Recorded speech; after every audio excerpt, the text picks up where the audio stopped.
Доброго дня, сябры!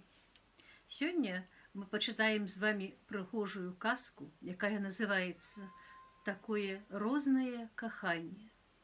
Напісала яе гомельская пісьменніца Ганна Атрушченка.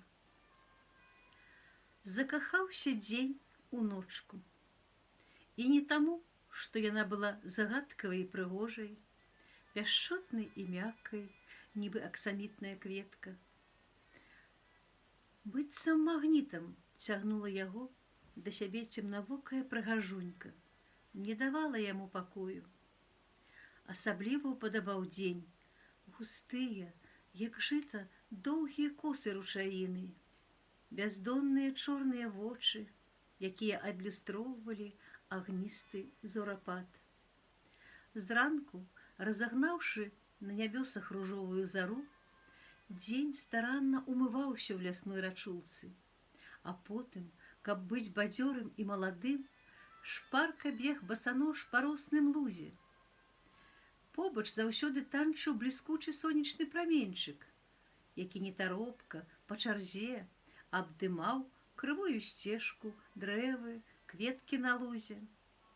І заўсёды прыязна вітаўся з усімі, хто сустракаўся на ягоным шляху, лашчыў і цалаваў родную зямліцу. А следам ішоў дзень, прыгожы, усмешлівы, з пышнымі пшанічнымі валасамі і вусамі. І радасць адлюстроўвалася ў ягоным абліччы. І таму, што зноўку ў канцы дарогі пабачыў сляды сваёй каханай, ночкі. Яшчэ здалёк віднеўся яе стройны чарнаваты сілуэт, які вабіў, хваляваў душу і сэрца.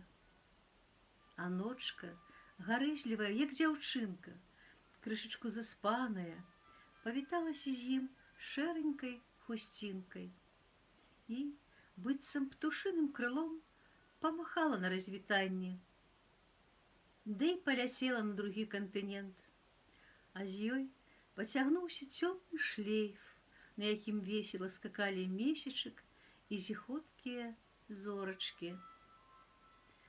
Узрушаны дзень стаў на дыбачкі, каб яшчэ раз пабачыць сваю каханую, ненаглядную ночку.